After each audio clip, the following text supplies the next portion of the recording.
Biz tekrar tekrar yaptığımız şeyiz. Bu nedenle mükemmellik bir eylem değil, bir alışkanlıktır. Bu sözler tarihçi ve filozof William James Durant'e ait. Günlük hayatımızda nedenini sorgulamadan, farkında olmadan yaptığımız davranışların bir süre sonra karakterimizi oluşturmasının çok önemli bir nedeni var. Alışkanlıklar. Mesela sabah gözümüzü açtığımızda neden ilk telefonu elimize alırız? Her gün tekrarladığımız bu davranışların farkına varmamızın sizce de zamanı gelmedi mi?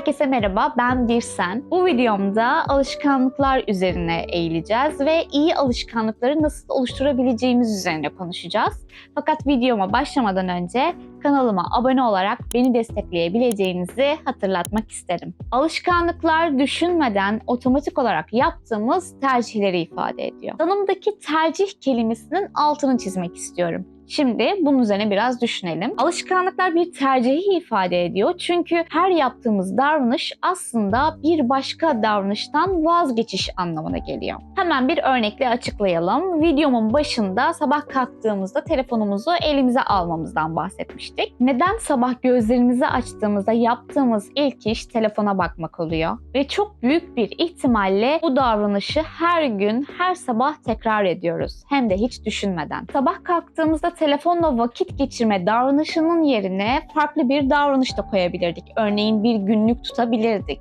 Yani burada biz farkında olmadan bir tercih yaptık ve yaptığımız bu tercih günün geri kalanını nasıl geçireceğimizi belirledi. Bir alışkanlık ortaya çıktığı zaman beyin karar verme sürecine tam anlamıyla katılmaktan vazgeçer.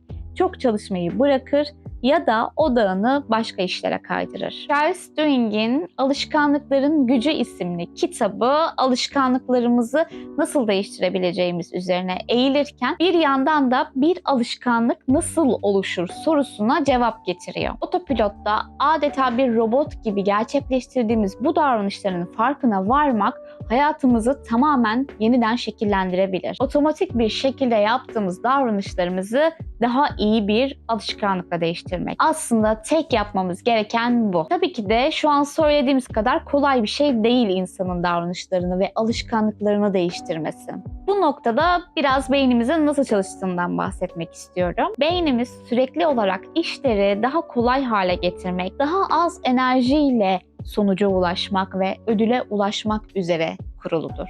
Ödüle daha hızlı ve kolay bir şekilde ulaşabilmeye programlanmış insan beyni hemen her rutini bir alışkanlığa dönüştürmeye çalışır. Çünkü alışkanlıklar beynin çalışmasına, enerji sarf etmesine gerek kalmadan tamamlanan davranışlardır. Buradan da düzenli olarak yaptığımız şeylerin bir alışkanlığa dönüşeceğini de çıkarmak mümkün. Charles Duhigg Alışkanlıkların Gücü isimli kitabında bir alışkanlığın sistematiğini ortaya çıkarıyor. Buna göre bir alışkanlık oluşurken 3 adımlı bir sistem söz konusu. Birinci adım işaret. Buna göre insan beyni bir alışkanlığı ilk önce işaretle başlatıyor. Bu işaretle birlikte insan beyni davranışı nasıl tamamlayacağını biliyor.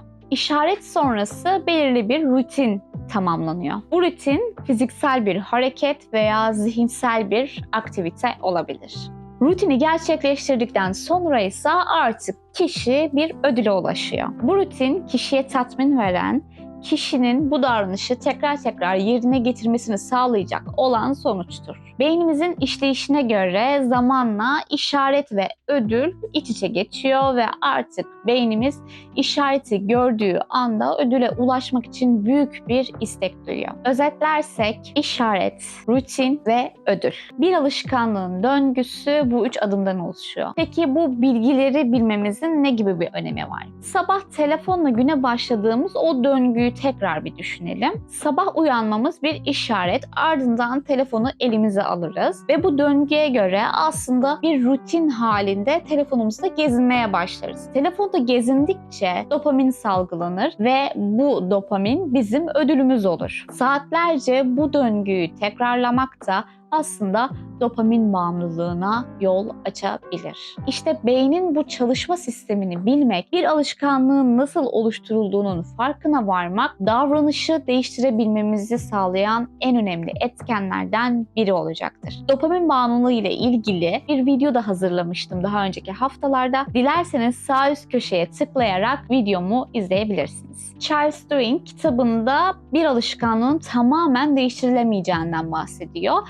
Artık o alışkanlık beynimizin içine kazınmıştır ve gerçekten değiştirilmesi çok çok zordur. Charles Duhigg bu noktada kötü alışkanlıkları iyi alışkanlıklara dönüştürebileceğimizden söz ediyor. Sonuç olarak kötü alışkanlıklarımızı tamamen ortadan kaldırmaya odaklanmak yerine küçük dokunuşlarla onu iyi alışkanlıklara çevirmeye kararlı olmalıyız diyor. Ben bu açıklamadan kararlı olmak kısmının altını çizmemiz gerektiğini düşünüyorum. Tekrar sosyal medya örneğine geri dönecek olursak, sabahları beynimizi bulandıran sosyal medya ile güne başlamanın aslında beynimizi nasıl bulandırdığının ya da fiziksel olarak bedenimizi nasıl etkilediğinin farkına varırsak o davranışın iyi bir davranışla değiştirmeye o kadar istekli oluruz. Farkına varma davranışını da somutlaştırabiliriz bu noktada. Örneğin sosyal medyada ne kadar gezindiğimizi somut bir şekilde görmek istiyorsak artık ekran sürelerimizin telefonlarımız tarafından bizlere bilgi olarak verildiğini biliyoruz. Buradan hareketle aslında bu davranışın zamanımızı nasıl tükettiğinin de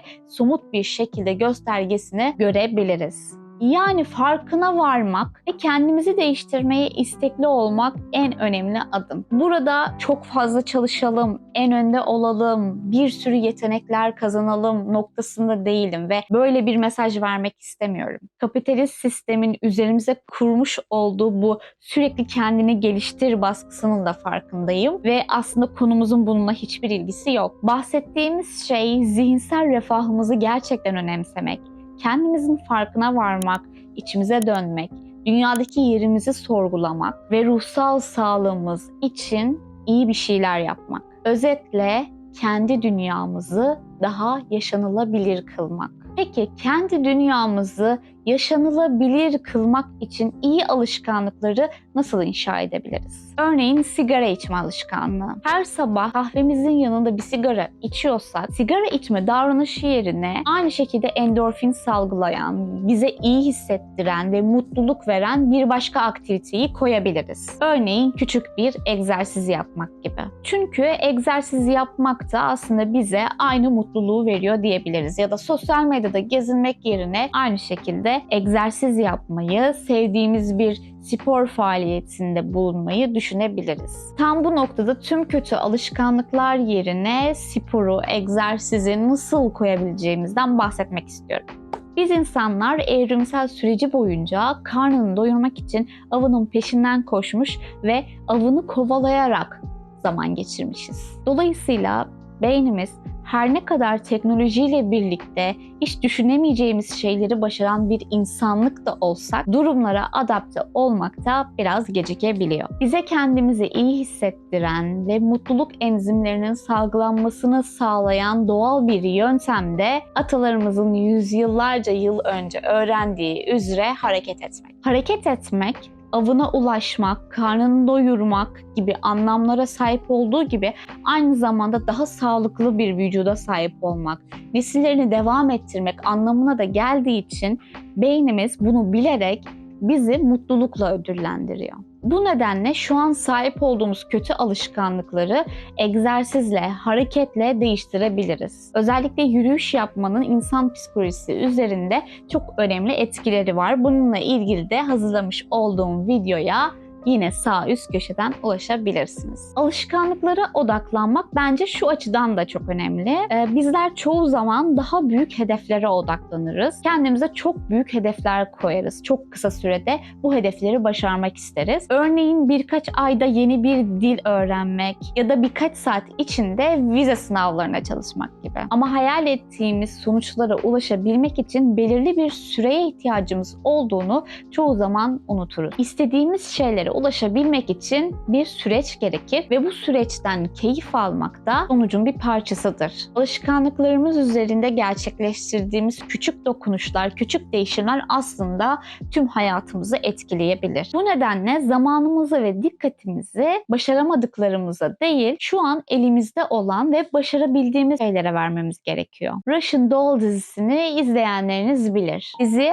aynı gece sürekli olarak ölen ve devam eden bir zaman döngüsünde sıkışan Nadia'nın hikayesini anlatıyordu. İşte biz de o aynı gecede sıkışıp kalmamak için küçük de olsa bir şeyleri farklı yapmamız gerekiyor. Ve bunu ancak gün içinde yaptığımız, önemsiz gibi görünen alışkanlıklarımızın farkına vararak yapabiliriz. Videomu sonuna kadar izlediğiniz için teşekkür ederim. Eğer videomu beğendiyseniz daha fazla kişinin yararlanması için arkadaşlarınıza tavsiye edebilirsiniz.